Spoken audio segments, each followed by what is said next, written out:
primera etapa le voy a poner menos 2 ATPs. ¿Por qué le pongo menos? Para indicar que los estoy gastando. ¿Ok? Le quité 2 ATPs a la economía citoplasmática. Gastó. ¿Sale? Etapa 2. Segunda etapa de glucólisis, chavos. Ok. ¿Cuántos ATP estoy obteniendo? 2. Ah, pero 2 por cada molécula de gliceraldehído. Y se supone que tenemos... ¡Ay, mamá! Ok, ¿qué quiere decir? Ojo, yo tenía gliceraldehído y ¿qué otra molécula? Dihidroxiacetona fosfato, ¿cierto? Y luego se convierte en gliceraldehído. Ándale pues, no estamos tomando en cuenta eso. Ya se nos había olvidado lo que tenía de la primera etapa. ¿Sí? Recuerden que este gliceraldehído 3-fosfato y la dihidroxiacetona se pueden isomerizar. ¿Sale? Entonces, por cada gliceraldehído procesado hasta piruvato, voy a tener 1, 2 moléculas de ATP recuperadas. ¿Cierto? Pero en realidad, ¿cuántos gliceraldehído procesé para poder obtener 2 piruvatos? 1 más la dihidroxicetona isomerizada. Por lo tanto, ¿cuántos ATPs obtengo por cada glucosa? 4. Entonces tienes el doble de los blancos.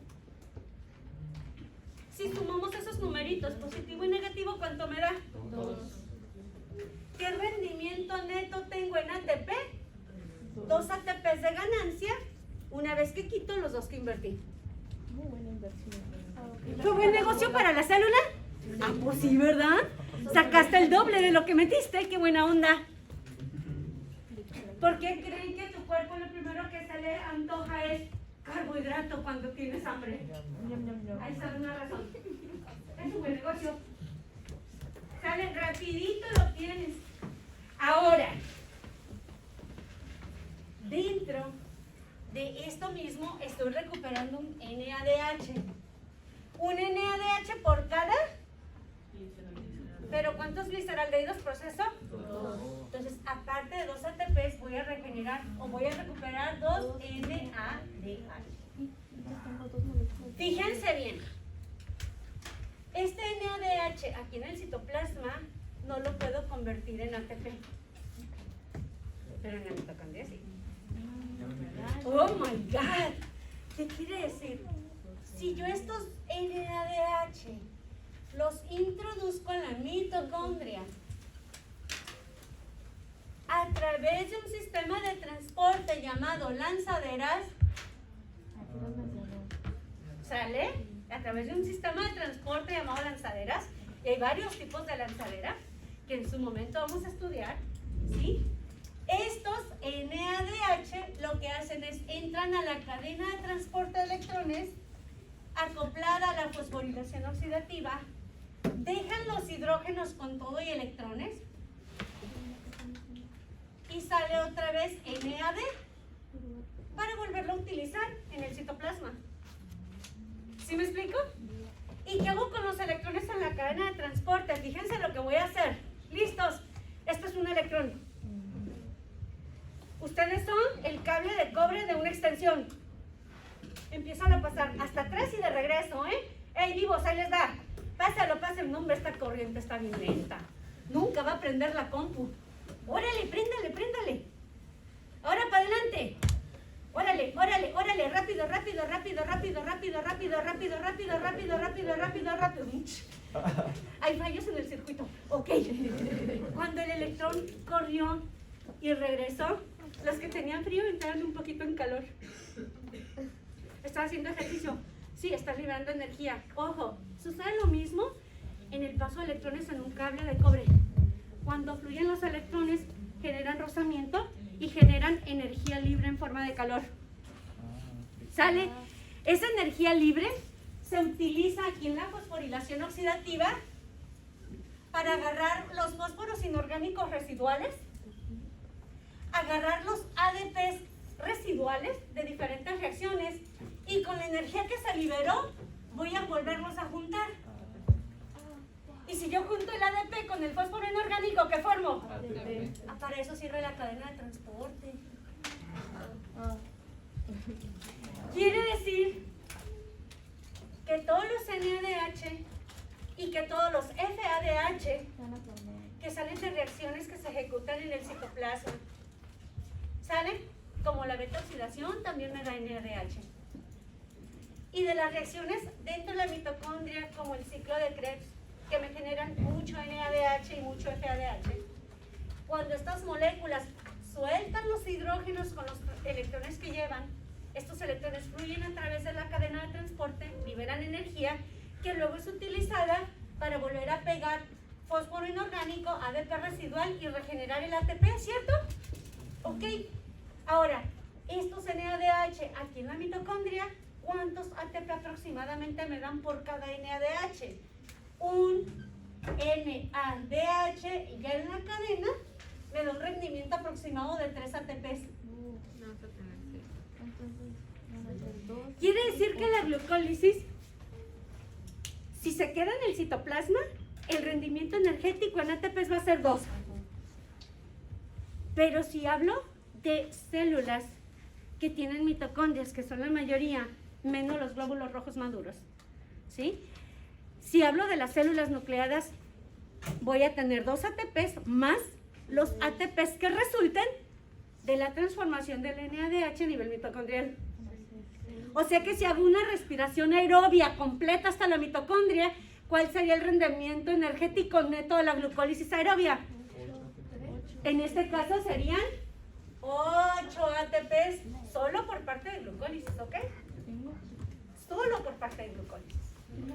Luego habría que ver cuánto tengo a partir de transformación de piruvato en acetilcoenzima, que ahí voy a tener también NADH, que voy a formar. Y luego ese acetilcoenzima lo meto a Krebs y voy a tener otro tanto de NADH y otro tanto de FADH. Por eso te dicen que la glucólisis aerobia, desde glucólisis, glucosa, piruvato, entrada a mitocondria hasta cadena de transporte, cada glucosa te da un rendimiento neto de 38 ATPs. ¿Me explico? Todo el proceso completo hasta mitocondria y hasta cadena de transporte, por cada glucosa te va a dar 38 monedotas de gasolina. Por eso tu cuerpo es lo que usa primeramente. Por eso le da prioridad, tiene un alto rendimiento energético y los procesos no hacen tanta vuelta. Por eso si tienes hambre, lo primero que dices es galletita, chocolate, lo que caiga, pero es algo dulce. Porque es lo que te va a dar mayor rendimiento. ¿Ok? ¿Hasta aquí vamos bien? Ok, ahora. ¿Hay una falla genética? Sí. ¿Dónde está mi falla genética? Casualmente, en lo que viene siendo la enzima limitante. ¿Quién es la enzima limitante de la glucólisis en segunda etapa? Piruvato-quinasa. Ay, Dios mío, aquí voy a tener una bronca. Sí, aquí merito. Ay, Dios mío. Aquí voy a tener una falla genética. Y esta falla genética usualmente se expresa a nivel de eritrocitos. Nada más. Es decir, en los glóbulos rojos. ¿Qué pasa? Si los eritrocitos en su proceso de eritropoiesis, cuando eran todavía células nucleadas, el núcleo perdió el gen que codifica para la piruvato-quinasa o sufrió una mutación puntual que hizo que la piruvato-quinasa que formas no funcione bien, ¿sí? ¿Qué podrá pasar en el glóbulo rojo? ¿Tendrá un rendimiento energético igual? Le voy a pegar al rendimiento energético, ¿verdad? ¿Por qué? Porque este segundo paso, esta segunda obtención de este ATP no se va a dar. ¿Qué quiere decir? Que ante una falla genética, y lo voy a poner aquí en azul, el rendimiento energético en la segunda etapa de cuánto va a ser. En lugar de obtener 2 ATPs por cada gliceraldehído 3-fosfato, ¿cuántos ATPs voy a obtener? 1. ¿Y cuántos gliceraldehídos voy a transformar? 1 por 2, 2 en lugar de 4, voy a tener 2. Y va a ser ¿Buen negocio o mal negocio? Vale. Ya valió queso. Ok, ya valió. ¿Por qué? Pues a lo mejor no perdiste, recuperaste solo lo que ocupabas, pero no tienes material extra para hacer otras actividades. No te quedó energía extra. Ahora imaginen lo siguiente. Los eritrocitos, al ser células sin núcleo, al igual que todas las demás células, presentan ingresos y egresos de sodio, ¿cierto? En algún momento de su función, este glóbulo rojo va a tener ingreso de sodio y se va a empezar a acumular dentro de la célula, ¿cierto? Normalmente, ¿cómo saco al sodio de las células? ¿Por cuál transportador? Sodio, potasio, ¿qué? ¿Ocupa qué cosa? ATP. ¿Lo tengo? Ah, ¿lo voy a poder sacar? ¿Y qué pasa si el sodio se acumula dentro de la célula en cantidades altas? Se activa osmosis. ¿Y qué le pasa al eritrocito? ¿Se hincha o se deshidrata? Se hincha porque le va a entrar agua.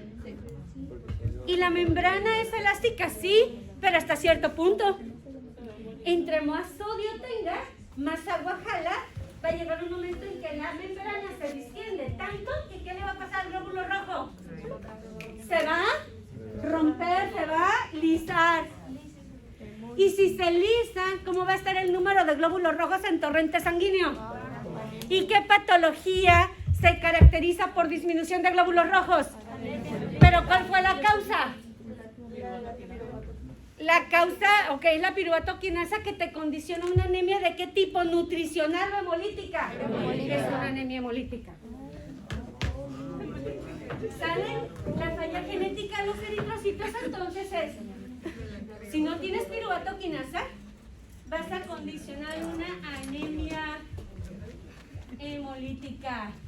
Me están dando antidoto. ¿De acuerdo? ¿A causa de qué? ¿Sí? ¿Cuál es mi causa o cuál sería el mecanismo fisiológico por medio del cual se lisa? No es capaz de sacar sodio. Por tanto, sufre edema que lo lleva a lisis. ¿Me explico? ¿Sale? Ok. ¿Y qué hago normalmente con la hemoglobina libre si es muy tóxica? Usualmente la hemoglobina, cuando se libera, los macrófagos se identifican rapidito. ¿Ok? Entonces el macrófago se la desayuna.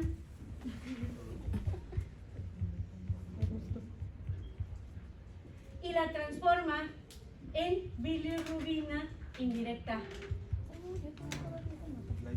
Y cuando sube la bilirrubina en sangre, ¿de qué color te pones? Amarillo. ¿Y cómo se le llama fisiológicamente? Ictericia. Por eso, mi paciente va a presentar anemia hemolítica con todos los datos propios de la anemia, ¿ok? Palidez, pero asociado a palidez voy a tener aparte ictericia.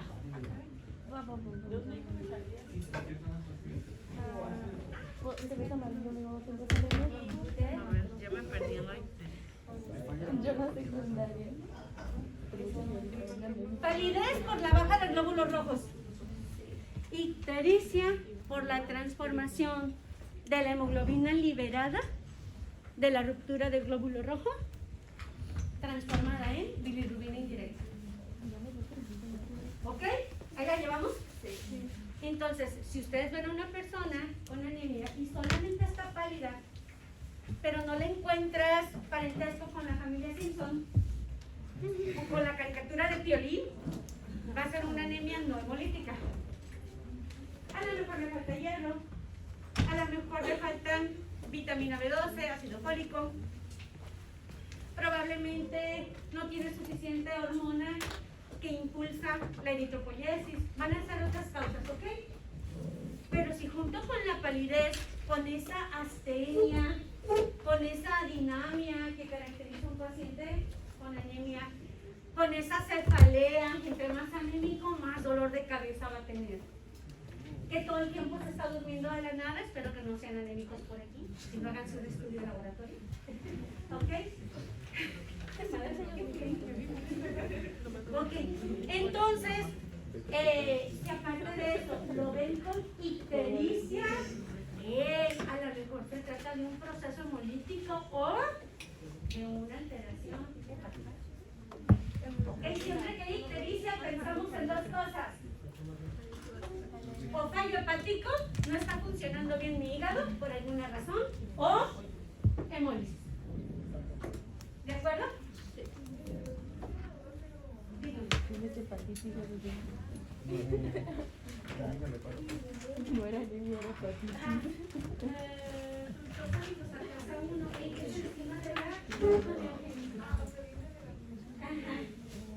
¿Sí?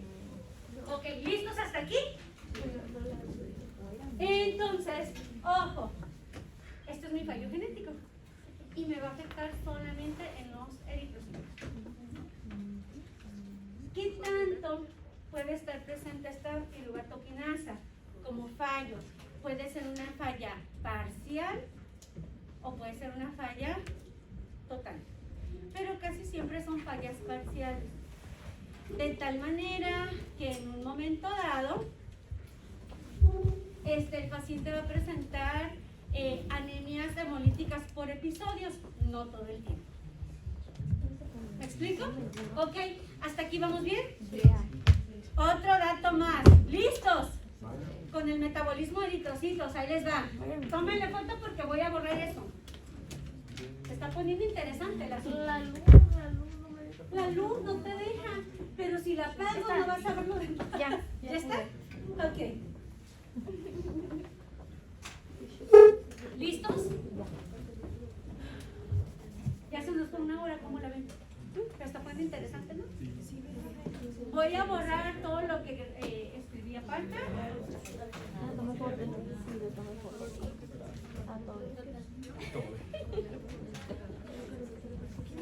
Mande.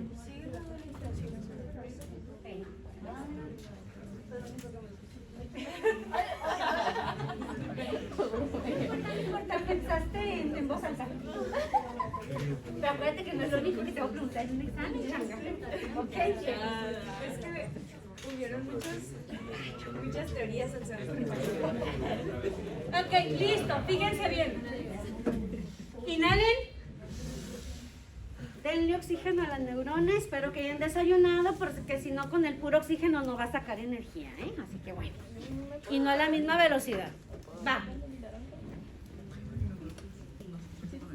¿Han escuchado hablar de la intoxicación por cianuro y la intoxicación por arsénico?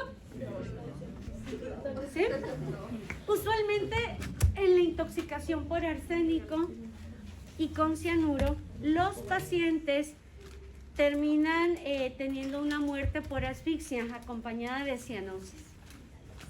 ¿De acuerdo? Obviamente va a depender mucho del nivel de intoxicación. ¿Sí? El arsénico interfiere con la glucólisis e interfiere también con el ciclo de Krebs. ¿Qué quiere decir? Fíjense lo que va a pasar.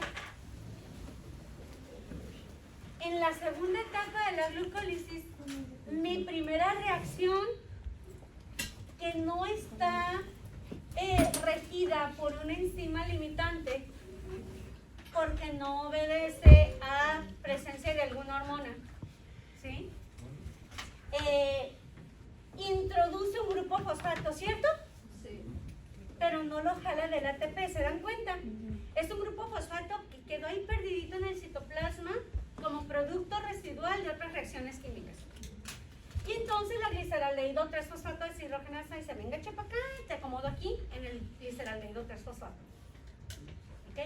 Sin embargo, observemos la fórmula química del fosfato inorgánico y vamos a ver la fórmula del arseniato. ¿Ok? Ojo, mi fósforo inorgánico inorgánico está así.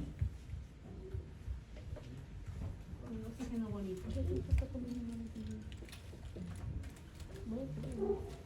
Este es el fosfato. PI. Fósforo inorgánico. ¿Sale? Esto es el arsénico en forma de sal orgánica.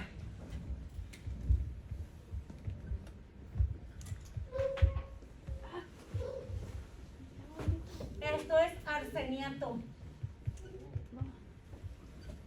¿Se parecen? Son hermanos. Se parecen mucho, lo único que cambia es, en lugar de fósforo, arsénico. Y esta gliceraldehído 3-fosfato deshidrogenasa lo puede confundir. Se parecen demasiado. Tienen un tamaño muy parecido. Entonces, cuando tú llegas a tener una intoxicación por arsénico en cantidad suficiente, que supere la cantidad de fósforo inorgánico que hay disponible en el citoplasma, ¿a quién crees que va a agarrar más fácilmente la enzima? O sea, que está en mayor cantidad, ¿verdad? Por lo tanto, si tú tienes una intoxicación con arsénico que esté superando la cantidad de fósforo inorgánico que tienen tus eritrocitos en su interior, a quien se le va a pegar la gliceraldehído 3-fosfato deshidrogenasa va a ser al arsénico a través de una inhibición competitiva. ¿Por qué? Se parecen un chorro. ¿Me explico? Se parecen muchísimo. Ahora, si el arsénico se une al gliceraldehído en lugar del fósforo, la enzima se bloquea. ¿Podré recuperar aunque sea un ATP de los que gané? Nada. ¿Sí me explico? Nada. Se lo cargó el gacho, ¿verdad? Ok, por un lado. Ahora, ¿te van a sobrevivir los glóbulos rojos? No. ¿Qué esperas que pase con los glóbulos rojos que se van intoxicando con arsénico? Si no recupero ATP, ¿qué les va a pasar? Se van a empezar a alisar porque no van a poder sacar el sodio. ¿Sale? Puede haber una levictericia. Y al bajar la cantidad de oxígeno transportado por un menor número de glóbulos rojos, ¿le va a llegar suficiente oxígeno a tus tejidos? ¿Se va a poner qué cosa? Cianótico. Porque no le está llegando oxígeno suficiente a los tejidos porque tienes ahora menos glóbulos rojos funcionales. Porque muchos ya se te están rompiendo. ¿De acuerdo? Y uno de tus órganos que requiere una gran cantidad de oxígeno para funcionar, porque hace potenciales de acción todo el día y uno tras otro, ¿quién es? Cerebro. Y cerebro te rige músculos intercostales y diafragma, ¿para qué? Para los procesos de frecuencia respiratoria. ¿Le está llegando más oxígeno o menos oxígeno al cerebro? Le pasa igual que a los eritrocitos. Una vez que ese es potencial de acción, entra sodio y sale potasio, ¿qué debes hacer? Invertirlos. ¿Y para eso qué ocupas? ATP. ¿Tienes suficiente? No. ¿Cómo van a estar los potenciales de acción dirigidos hacia músculos intercostales y diafragma? ¿Normales o disminuidos? ¿Y eso va a hacer que hagas un buen intercambio gaseoso, sí o no? No. Se establece un círculo vicioso, cianosis, muerte cerebral por hipoxia. ¿Me explico? ¿Sale? Te se van dando cuenta cómo bioquímicamente esas intoxicaciones que nada más decimos, es que se ponen cianóticos. Pues sí, ¿verdad? Pero ¿por qué se ponen cianóticos? Sí, ya nos dimos cuenta más o menos de qué va a estar pasando aquí. ¿Sale? Entonces, esto es lo que es la intoxicación por arsénico. Eso es lo que te puede provocar. Ahora, un detalle más en relación a glucólisis. Vamos a acabar de ver esta segunda etapa y hasta aquí lo vamos a dejar.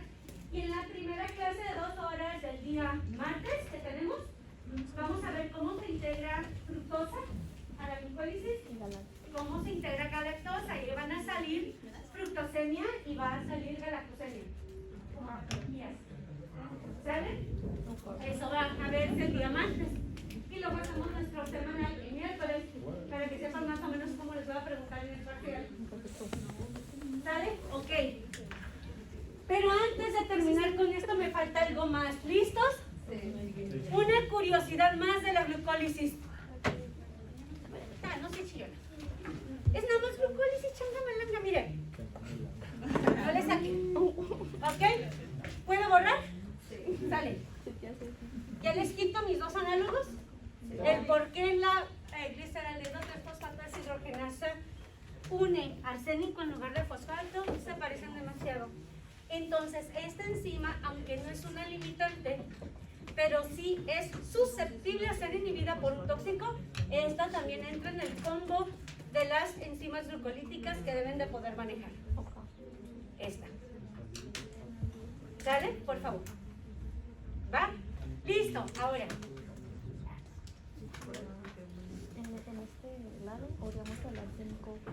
Última curiosidad que vamos a ver el día de hoy para glucólisis en segunda etapa. ¿Listos? Inhalen. ¿Sale? Va. En los eritrocitos, en todas las células tenemos una enzima alterna en la glucólisis que me permite transformar 1,3-difosfoglicerato a través de la fosfoglicerato mutasa que está ahí.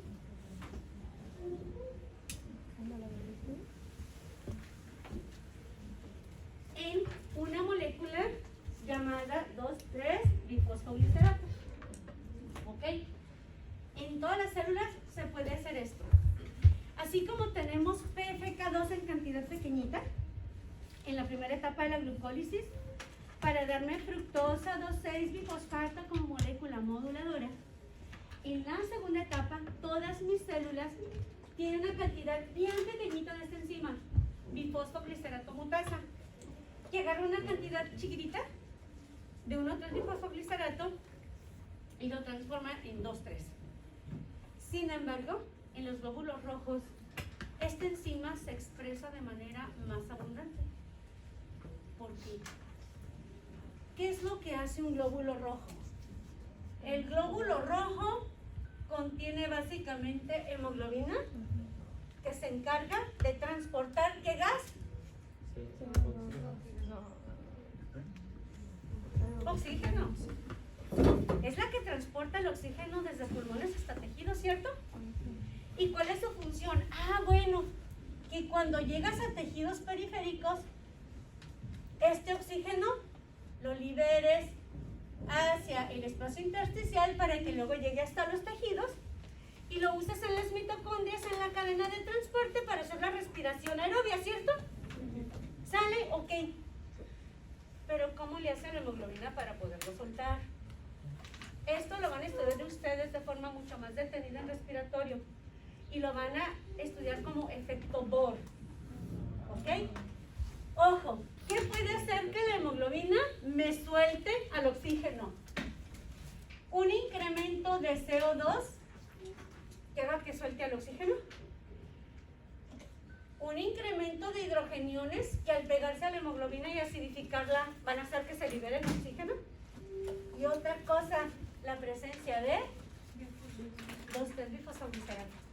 Son 3 factores necesarios en el interior del eritrocito para que la hemoglobina pueda liberar todo su oxígeno. Hagan de cuenta, para entenderlo, como si cada uno de esos 3 factores me aportara el 33.3% de la desoxigenación de la hemoglobina. Cada quien hace su parte. ¿Me explico más o menos?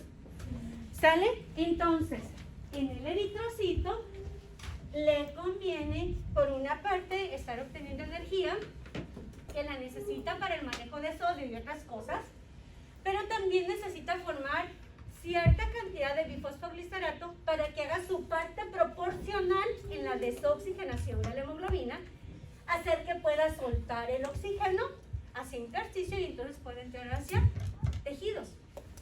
Y podamos obtener esos 38 deliciosos ATPs por cada molécula de glucosa que entra a nuestra célula. ¿De acuerdo? Entonces, si nosotros no tuviéramos 2,3-bifosfoglicerato suficiente, habrá desoxigenación de hemoglobina, sí, pero no a su 100%. Y esto me podría condicionar cierto nivel de hipoxia en tejidos, sobre todo si hablo de una anemia. Imagínate poquitos glóbulos rojos y que casi no produzcan 2,3-bifosfoglicerato. Sí, de por sí poquitos glóbulos rojos transportando poquito oxígeno y luego no lo pueden soltar completamente. Eso te puede condicionar cierto nivel de hipoxia tisular que en el paciente a lo mejor no se va a alcanzar a ver como una cianosis porque no va a ser una hipoxia severa, pero sí vas a tener astenia, sí vas a tener adinamia, sí vas a tener lo que viene siendo disminución de oxígeno en cerebro, cefalea. ¿Sí? Si lo vemos desde una anemia, no tiene suficiente hierro, hay anemia. No consume suficiente B12 o ácido fólico, bioquímica 1, desarrollas una anemia. ¿Qué significa? Menos glóbulos rojos con menos hemoglobina, ¿cierto? Entonces quiere decir que vas a transportar menos oxígeno. ¿Sí? Y como tienes menos eritrocitos, aunque tienen 2,3-bifosfoglicerato, va a ser insuficiente para que oxigenes todo. Por eso los datos de astenia, adinamia, de falta de energía, de cefalea, etc. ¿Sale? ¿Más o menos? Entonces esta parte es importante. ¿Por qué? Porque el 2,3-bifosfoglicerato tiene la capacidad de unirse a la hemoglobina oxigenada, tiene más afinidad por ella que por el oxígeno, la hemoglobina, se queda como unión hemoglobina bifosfoglicerato, libera el oxígeno y ahora sí, el oxígeno ya libre pasa a tejidos. ¿Sale? ¿Hay alguna falla en esta enzima en los eritrocitos? No. Entonces, ¿por qué se las estoy platicando? Eso nomás por hacernos una química, ¿no? ¿En algún momento van a transfundir la sangre a un paciente? ¿Y la sangre se la pasas de un paciente a otro en el mismo momento? ¿De dónde sacas esa sangre que le vas a pasar? De banco de sangre. Y en banco de sangre la tienen a temperatura ambiente o refrigerada. ¿Por cuánto tiempo? Por cerca de mes y medio. ¿Sale? Para que los eritrocitos formen 2,3-bifosfoglicerato, ¿qué necesitan ejecutar como ciclo? Glucólisis. Y para que estén recargando glucosa, ¿qué tiene que hacer el organismo? Pues estar comiendo. Y si los eritrocitos están en una bolsita, ¿les está llegando glucosa todos los días? No. ¿Qué va a empezar a pasar con el 2,3-bifosfoglicerato? Que va a empezar a disminuir. Y el eritrocito va a estar en letargo. Y cuando se lo pones así como que en stand-by, está letargado. ¿Sale? Aparte de que está refrigerado. Si te pongo en un cuarto frío, ¿te puedes mover a gusto? No. ¿Quemas más energía? No. Para moverte no, ¿verdad? Ok.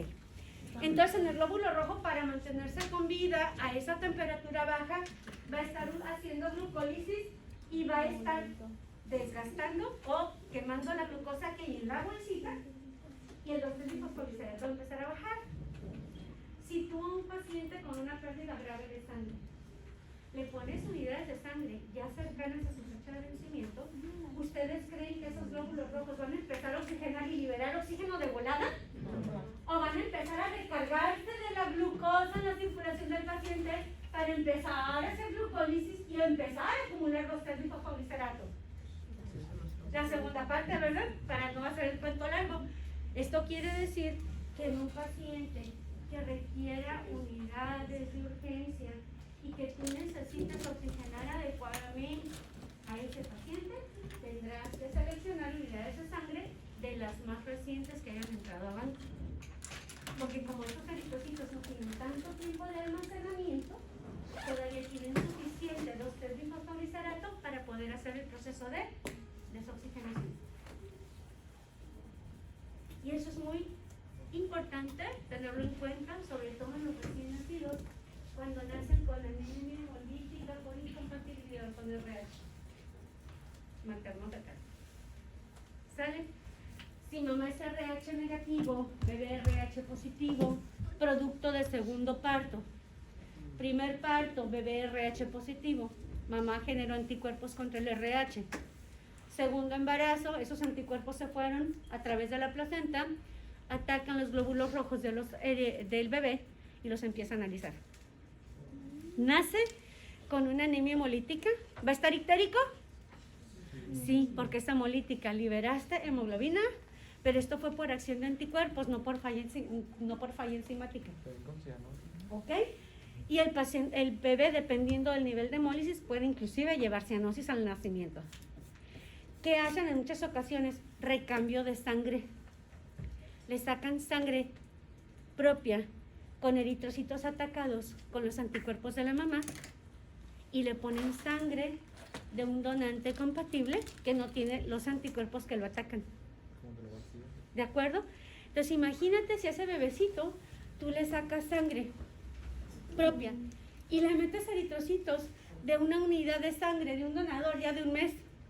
¿Le vas a ayudar con la oxigenación? No, lo vas a empeorar, pobrecito. En estos niños se requiere y se sugiere la transfusión de unidades de sangre con menos de 72 horas de haberse obtenido. Para que sea al mismo tiempo entrada y salida, lo tienes especificado hecho para a la misma velocidad vas sacando por un lado y vas metiendo por el otro para no descompensar actividad cardíaca. Si no, le vas a meter una taquicardia, te lo puedes meter en pánico. Son muchas cosas las que tienen que tomar en cuenta. ¿Salen? Hasta aquí. ¿Claro? Aquí lo vamos a dejar para que lo puedan revisar, lo puedan digerir. El que quiera hacer revisión de su examen por duda, véngase para acá.